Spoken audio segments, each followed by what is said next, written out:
Is this something we want to do? Is this something we should be doing? Where is this going to take us? Or is this just a means of making money? Business of Architecture UK, episode 10.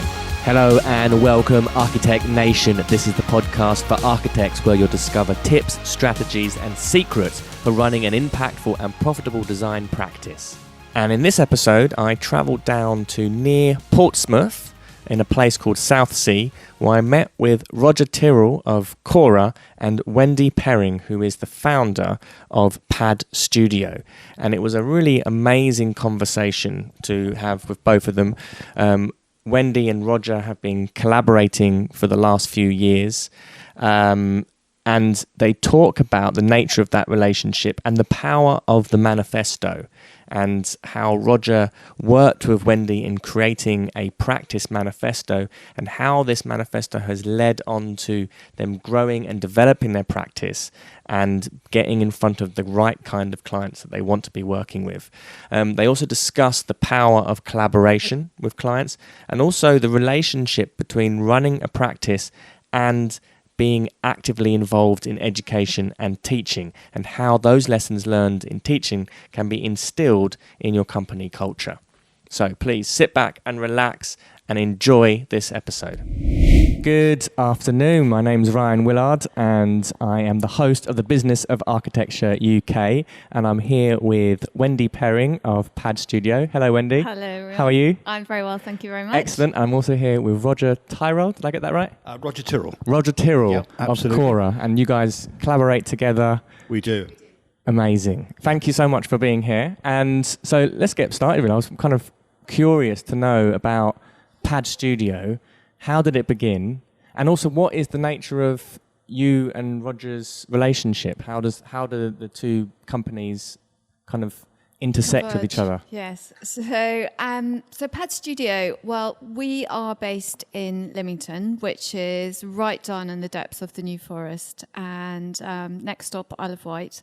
And basically, I ended up in Lymington because I used to work in London, Right. and took a sabbatical. Decided I'd never had a gap year because I couldn't afford one.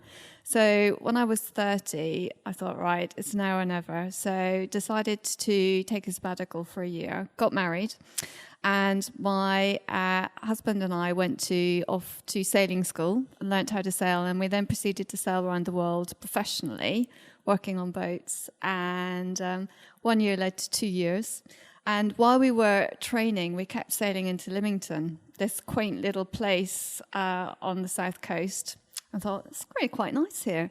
And we were very lucky. Our jobs were being kept open for us. And when we finished sailing and decided it was time to re-enter the world of reality, thought, actually, can't go back to London. Just can't do it. It's time to, set up a practice. And thought, well, where should we go? And that quaint little place that we kept sailing into became very attractive. So knew nobody, but decided that's where we wanted to be. So I always say we literally washed up there. And I love it because of that. It's very much on the edge, and I like the idea that that's somewhere that I came and went from. Yeah. So it's very much, it doesn't feel constricted. There's always, I know where the escape route is, so to speak. So, and also I'm from Ireland, from Northern Ireland, and grew up right on the coast as well. So in a way, it was sort of coming home, but to a different home. So the practice has been there since, for 12 years, and in that time, we've grown a little bit. Yeah. Not hugely, but how big are you now? There are 6 of us, right, as of yesterday, because we just employed someone else. Congratulations. And that's good. And sadly, I got divorced around 6 years ago, and so I've been running the practice. I sort of am the sole owner of the practice. Have been for about the last 8 years. It was Perring Architecture beforehand. It was Perring Architecture and Design, and now it's Pad Studio. Got it. Yeah.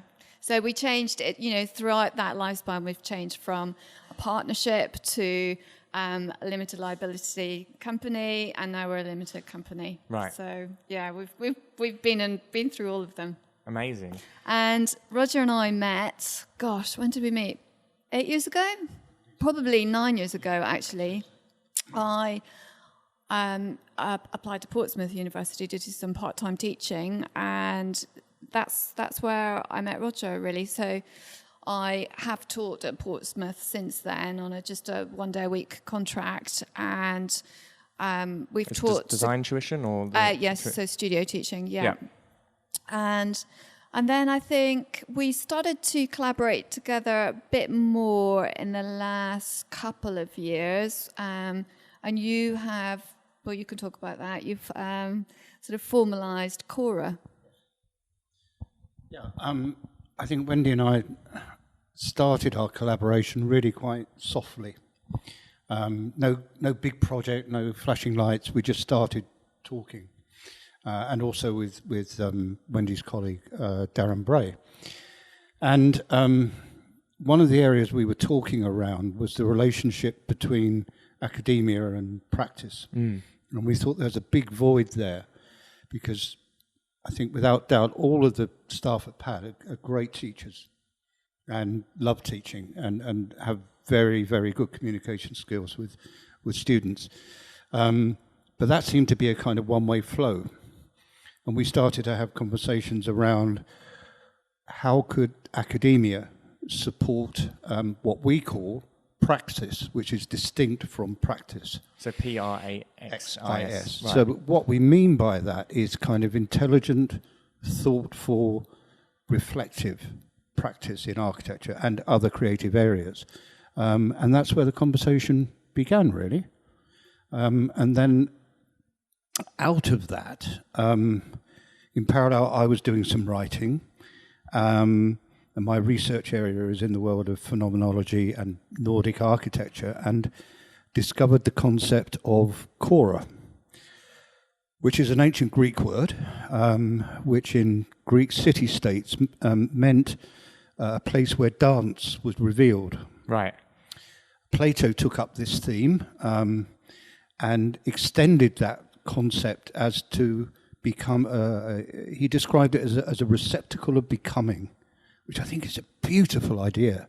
So it's a place where the as yet unimagined is revealed, and that's what CHORA is. It's a collaboration between a whole bunch of like-minded people who have a shared value system, who come together, have conversations and move away again.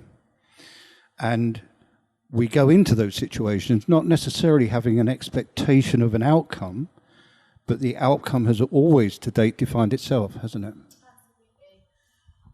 I would also, I think one of the things that Roger's been absolutely brilliant at doing with us at PAD is helping us to articulate what it is that our preoccupations actually are in the stuff that we do. I think PAD, and I'm sure it's not just PAD, I'm sure it's a common theme amongst architects.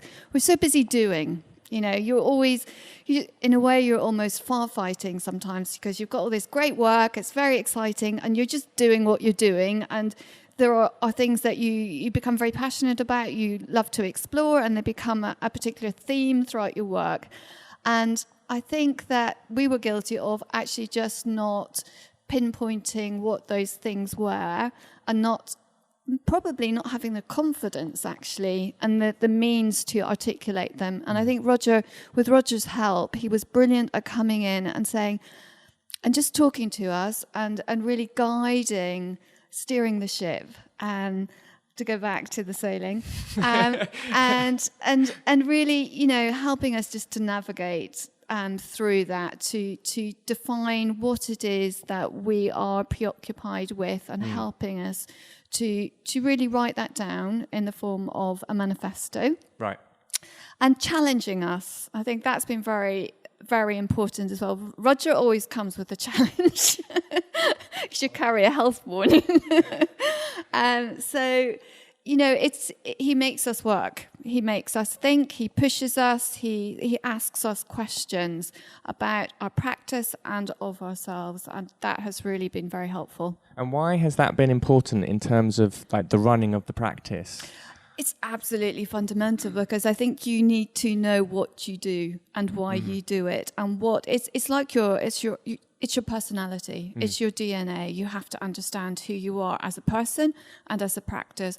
And if you don't understand who you are, what you do, and what you stand for, how do you convey that to your staff, the people you work with, and how do you convey that to your clients? And how does it translate in the things that you produce?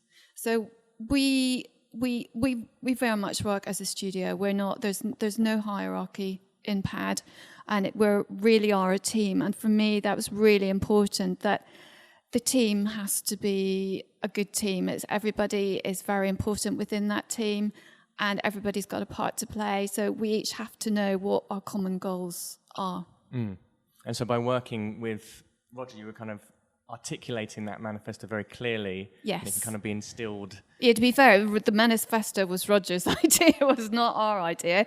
So he said, let's, how about you do this? How about we define what you are, and we put it in the public realm. So we actually put it on your website. So you make claims, you pinpoint what it is that you do, what's important to you, and we can put it out there. But it's up to you. It's something that's in flux. It will change, and you can add to it as you develop. And what's in your manifesto at the moment? What are the It's on our website. So there are lots of things on our website. So, particularly important to especially in our work, is this idea of narrative that comes through from the start of a project right to the very end. There's a very strong narrative theme, and that narrative has got to do with the people that we're involved in, the places in which we work. And as the brief develops, that will emerge in the architectural response to those things, the people and the place, and also this focusing in on place itself, and also getting beneath the surface of a place is almost forensic in a way, scraping back and not being ashamed of actually spending time doing that. And I think that's something as well that was when you're in practice and you're doing that stuff and you're spending time doing it, sometimes you think, oh my goodness, how long what is this costing? I'm just blowing the entire fee on this research. But actually, once you know that is what identifies you, and it's really critical, it frees you up. So it's really liberating. I think what's particularly interesting about PAD is their modesty. Yeah. And it's that modesty that has been a barrier, I think, to understanding, both PAD's understanding of itself, but the world's understanding of PAD. And I think the manifesto was a vehicle that, in some senses, gave PAD a permission not to be quite so modest, and to reflect upon the quality of the work that they're doing and why they're doing it, and for that then to become a kind of projection out into the world, and to acknowledge that that journey hasn't finished. So it's an incomplete manifesto. So we've drawn upon Bruce Mau's precedent. Thank you, Bruce Mau.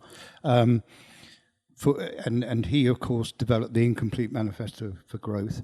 And we've used that kind of format. So it's got gaps in it. So there are still spaces to fill. And it acknowledges that the thing will extend over time as we become more reflective, more thoughtful. The manifesto will then simply develop. And it's really interesting, actually, because it's something that so many architectural practices might never do, or it's very easy to get trapped in just the doing, like you were saying, and the business aspect, or like they're just the kind of delivery aspects. And without that critical space to step back and actually ask the question, where are we going? What is it that defines us? How on earth would you be able to communicate that to the exterior world? How do your clients, how would they understand that? How from your clients' perspectives does it land, or how, in terms of like, how does it fit into their sort of your audience? I think that's a very good question. I think we always point potential clients in the direction of our manifesto, because we think that it will help them to understand us more. And it's been the response to that has been amazing in terms of initially their what they say to us about them, because I think they think it's quite open in a way. It sort of puts it all out there, so you know a bit more about the people in the office and what they believe in and what they stand for, their values, what their preoccupations are. And so we've developed, to go along with that, our initial project inquiry form, we ask our clients to tell us about them in the same way that we are telling them about us. And you get some beautiful responses, which are just really insightful. So that's been incredibly helpful, because we've always said, and we always do say to people, we don't take on every single job that comes our way. It's really important to us that the job and the people work. So, which is probably why we're not, hugely wealthy, but we enjoy what we do, and I think that we do work on some really interesting projects, and that's increasing. I do notice that the quality of the project that is coming to us is definitely, is much more interesting than it maybe was 10 years ago. But that's taken time to get to, and it probably, especially because we're not in London, we're outside of, but I think it's opened up a lot of doors as well by helping us to define what it is that we do. And so when do you know that it's not the right fit? Because it's like a kind of screening process almost, where you're kind of, because it's like a marriage with the client. It is. That relationship is the key to your profitability. It's the key to like fulfillment. It is. It's the key to like there being a good building at the end of it. Yeah. I think the longer you're in practice, the more you get a gut instinct about it. However, we still get it wrong. We really do. And, we often joke in the office that, we would get our clients to fill in a psychological personality profile. And actually, but each of us in the office has done that. I mean, joking aside, I do a similar sort of thing with like a disc profile or personality profiles. With clients, just because it is important to know. It's so important. Because as you say, it's like a marriage, and when it does break down and it goes horribly wrong, the fallout has an emotional impact on you. It's not, and it really does affect not only your profitability but your marketing stream, because there can then suddenly be a real hole for a couple of years. And we have got it wrong. We've got it really wrong in the past, and that was really painful. Could you give us an example when you got it wrong, and what you learned from that as a lesson? Well, interestingly, I think it was actually an alarm bell always rings when someone phones up and say, "Oh, I've already had 2 architects." So alarm bell number 1. Okay, why have you had 2 architects? So this is laughter of familiarity as well.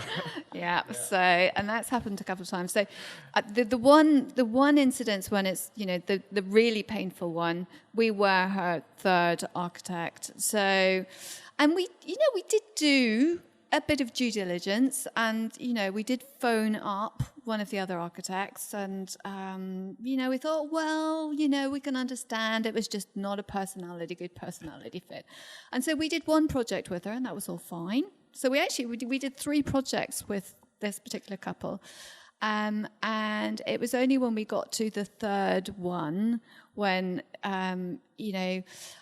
I think she was very bad at seeing things in 3 dimensions and understanding plans. That's fine. But when we got onto site and then she started then to have real misgivings about certain aspects, I think in hindsight, we've learned from that not to try and just dismiss it, to really, if a client's got an issue, just listen to them. So we persisted, and then just a whole series of events, started to unravel, and it ended up, she primarily fell out with a contractor, and won't go into it. But And what was the sort of the lesson learned from that experience that you've? I think I think with that one, sometimes you can just never tell. Yeah. But I think the major thing with that is, if a client has got an issue about something, listen. Really listen and try and understand what the issue is, why they've got an issue, why they have the issue. Is it with that thing, or is there, in our case, is there something else completely different that's going on underneath the surface that, that's the thing that you need to learn from. And also, if the client has an illness of any description, physical, really question them as to whether they really want to be doing an architectural project of any scale, because that's happened to us twice, and that's not a good place to be either. Yeah, no, that's really interesting as well. Actually, the kind of the sort of wisdom that you accumulate over experiencing and how you qualify your clients. Yeah. Particularly for your own good and for their well-being as well. And I mean, you cannot help when it goes wrong. It really does make you question your, whether you should be an architect. When it goes really badly wrong, you think, am I in the wrong profession? And it doesn't take very much to start that questioning. I mean, maybe we don't have enough self-confidence, but, it really did knock us. Yeah, no, and it's like breaking up. Yeah. It's like being dumped. Yeah. Yeah, what have I done wrong? Yeah. And sometimes you just can't identify it. But, I think it does make you stronger and wiser. And I don't think it necessarily makes us more, jaded and cynical. I'd hate to think that, because I think we still have the same passion for doing what we do. But we just don't want to get hurt again, because it is, when you fail to see something to fruition that you've invested so much in, I think that is as soul destroying as the breakup of the human relationship. It's even more so in a way. Yeah. And how do you kind of go forward? How do you go forward? You pick yourself up, you dust yourself down, and you start all over again. Brilliant. And I'm kind of interested now to talk a little bit, because that kind of goes a little bit about we were talking earlier about education and the sort of the education of an architect. Yeah. And you guys, obviously, this kind of marriage between academia and there's a kind of like a studio ethos in the in your practice, where lots of your employees are kind of they're good educators themselves. Yeah. How do you see that being something really important? How have you cultivated that? How have we cultivated that? That's a good question. I think we realise that that we're always learning ourselves, and the example I've just given, we're constantly learning. You constantly have to question yourself. What have I learned today? And I think especially an architecture profession is really probably quite unique, and that there's just, you can never be an expert in everything. You can develop specialisms, but in an area. But we're all constantly learning, and I think it depends on how you've been taught yourself, the environment in which you have been taught in, and the people that you've been lucky enough to have been educated by yourself. And I count myself very lucky that one of my professors, Bob Allies, gave me a job. So he gave me a break, and I've always been taught by educators. So I think that probably has had an impact. And I think Darren's the same as well. So Roger taught him. So he did a good job. I think another dimension that these guys' teaching brings is the ability to communicate really effectively across all dimensions of the range of communication. And I think that's incredibly important. And I think also teaching does lead you to become quite modest and to have your own values constantly challenged. And I think that's a really healthy place to be, because every day I go in and teach, I'm learning something new.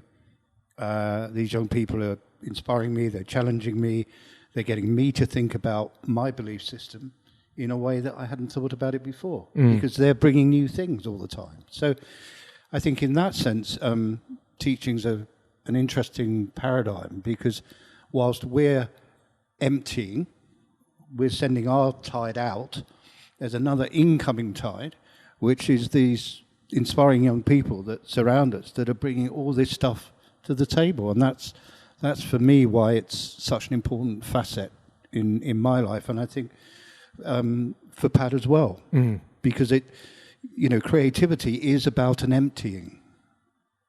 And my sense is that there's a dangerous zone where if we just empty, the tank runs dry. Yeah. And we know what happens when tanks run dry. It's not good. So I think that oscillation between emptying and filling is a really important one for all of us. And what are the kinds of things that you're being filled with? Well, I was with a bunch of young people this morning who told me I was asking the wrong questions. And I found that so refreshing. I was asking them to, strangely, develop their own personal manifesto. So I was asking them, what do they love, what do they hate, what inspires them, and so on. And what are they about? And they said, well, that's a ridiculous question to ask a 17-year-old. How do I know what I'm about? And I found that really refreshing, that they were saying, ask me the right question, not the wrong question. So that's led me now, to reflect, to think much more studiously about the pitch of the questions that I'm asking of students. I think one of the things that Roger really challenged me on, and I think it's probably going to be something that's really pertinent to other people who are in practice and trying to run practices, is that if you're constantly giving and outpouring your own creativity, how are you, as Roger says, nurturing that? And we have a metaphor of a jug, and you're pouring out the water and you can only pour so much. How does that jug become refilled?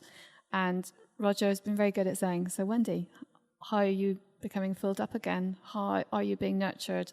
And he's really encouraged me not only to read more, but to travel more. My thing is traveling. I used to do that. I used to love doing that. I hate being someone who's very defined by being in a particular place. I love to, wander. And in fact, that's what my name means. And so he's been great at encouraging me to travel and to go and see things, to go and see more great architecture. And it's too easy as when you're running a practice, you're busy, you take on more responsibilities, you've got all these things you're juggling, to neglect that and just to constantly just give out and not be topped up. Yeah, and this is something I hear a lot from architects, particularly in London, where it is just this kind of relentless production. Yeah. There isn't any time for rejuvenation. Yeah. And when I talk to very successful business people or creative people, that sort of productivity map is kind of, without that space for yourself and that reflection, you're going to dry up. Absolutely. I mean, we, in the UK, we work more hours than in most other European countries. It's common practice in London, to work a 10-hour day, to work the weekends, and to feel guilty if you're, seen to leave the office. So at PAD, we don't operate that. We actively encourage, we finish at 4:00 on a Friday. We, we encourage flexible working. If you want to go to the gym, you go to the gym. If you want to take the day off to go see exhibitions. And we actually do that as a practice. We go and see things together. And, in a couple of weeks' time, I'm off to Cambodia for a few weeks to go and visit a remote village. And that's my filling up. Amazing. I think the the other dimension of our relationship is that we also have conversations outside of our two companies. And we've set up a process now, haven't we, of what we call CHORA summits, where a group of people come together, which is another act of filling, and share what they've been doing with each other. There's no agenda. It's not competitive. It's not hierarchical. It's just a bunch of like-minded people coming together. The venues change from time to time. But what we're trying to do through that is encourage conversations between creative practitioners. And what's really interesting is those communications are now taking place not rooted through CHORA. And I think that's really exciting. So there's another permissioning perhaps going on there. And my sense is that's another kind of refreshing dimension, that practices are communicating and supporting each other. Yes. So, for example, the young practitioner that we've been working with in Winchester has gone to Wendy's office and shadowed them for the day, and not just learning about high ideas of architecture, but also learning about accounting systems, processes, how to become more effective. Yeah, and he's also been to another colleague in London and been doing the same thing. So it's this accessibility, which is, I think, really exciting. So we're not hiding anything, We're all talking to each other and supporting each other. Yes. Absolutely. And I think I've been really surprised as well, the times of which I've contacted other architects. I'm thinking, for example, we were detailing something, and I remember thinking, gosh, I've seen that detail on a mole building. So managed to find Medred's email address and sort of, sent him a little email saying, oh, you don't know me, but I think your work's fantastic. And, how did you do that? And, not only did he reply back, which, I nearly fell off my seat, he replied back and said, oh, I think your work's really great too. No, you don't, you never heard of us. But he sent me all these details. He just sent the details. And I thought, wow, that's amazing. What generosity of spirit. And that was a real lesson. We don't too often, people are like, it's mine. Yeah. But I think actually, no, we're all, there aren't, endless slices of the pie. Let's share it out. Yeah. And something like that also is such a breakthrough in effectiveness as well, because you could have spent hours and ages and weeks trying to figure it out yourself, and actually the sort of discomfort of just picking up the phone to someone you don't know and asking a question or sending an email, actually just resolved it and brought about a new relationship. Definitely. Yeah, that's another thing I would say is, don't be frightened to ask people questions, because quite often they're extremely generous in their responses. Brilliant. And so I'm also interested in this kind of focus on conversation and discussion between practices. How has it kind of opened up between that and then with your clients, or how does it has it sort of shaped the way that you win work? We like to talk lots with clients. I think because that's the only way to get to know someone initially, and you've got to get past that sort of shyness, initial shyness with a client, to sort of just get under the surface a little bit. So I think talking, conversation, dialogue is very important, and they need to understand us as well. So I think that really helps. I think you cannot underestimate dialogue. It's part of the story. Yeah. And I think that that dialogue occurs in many ways and at many levels. In one way, I think the manifesto is an important part of that dialogue, because it's a little bit like how does a practice reveal itself to the world? And it can reveal itself on a website with some very bright and shiny images that it feels are what the rest of the architectural community would be expecting of them. But that, in a way, is talking to not your core audience, it's talking to your peer audience. And some of the language used on websites, for example, is very exclusive in terms of its perhaps more designed to impress other practitioners than it is designed to enhance the understanding of potential clients. And I think one thing the manifesto might do, it just gives a little glimpse of a shoulder of pad, you know? And a conversation will give another glimpse, and then an email conversation will give another glimpse. And this is the narrative unfolding. But I think, like any good piece of writing, it needs to have substance at many levels. Yeah.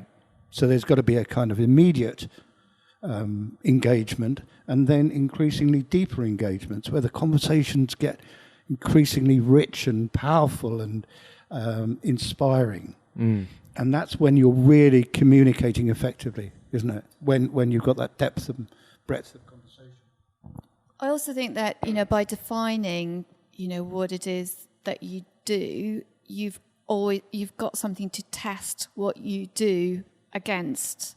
So, quite often... You've got like a home... Exactly. The root note type of thing. Exactly. Yeah. It's one of those, exactly. Which way is the needle going to fall?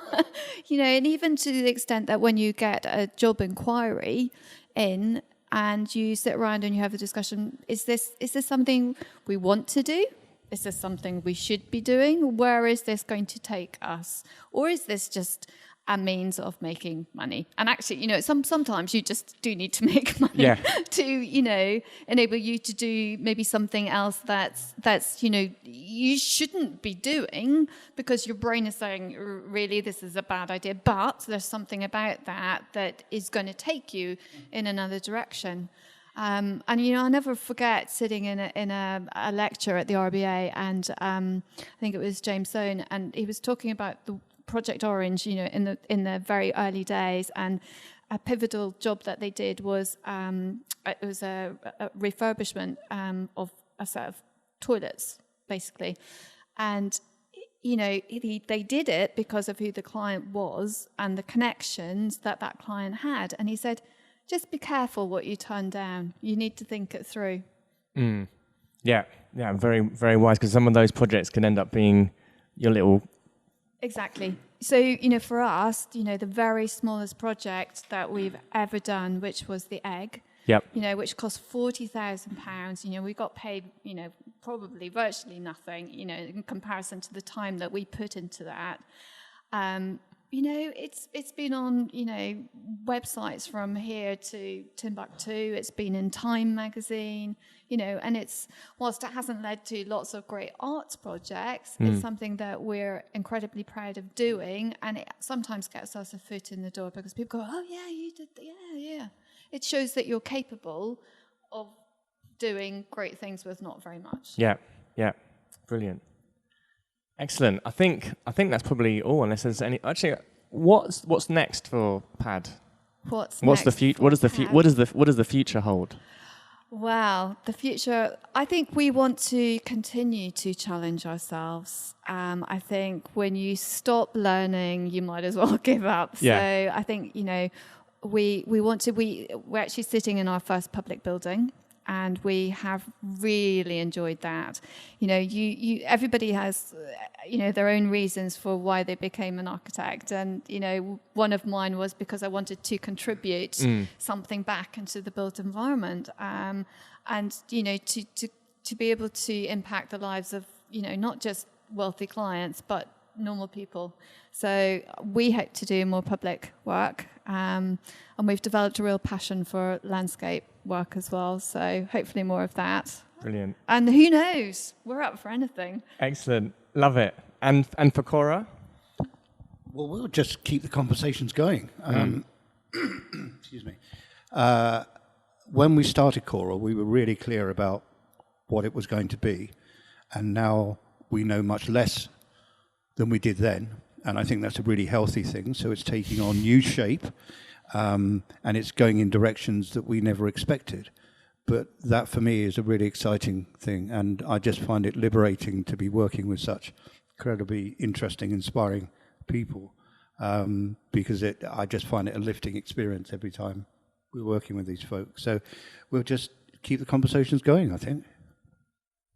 And we are speaking at an academic conference in July, which is wonderful. something I never thought I would do. I mean, I sat down with Roger a few weeks ago and said, I feel like I am being thrown into the lion's den. Are you going to help me with this? And he said, I've got your back. I've Beautiful. got your back. Love it. Well, I look forward to hearing the results of that. Thank you. Excellent. Thank you so much for your time this afternoon. Brilliant. Thank you. So that is a wrap. Thank you for listening. The views expressed on this show by my guests do not represent those of the host, and I make no representation, promise, guarantee, pledge, warranty, contract bond, or commitment except to help you be unstoppable.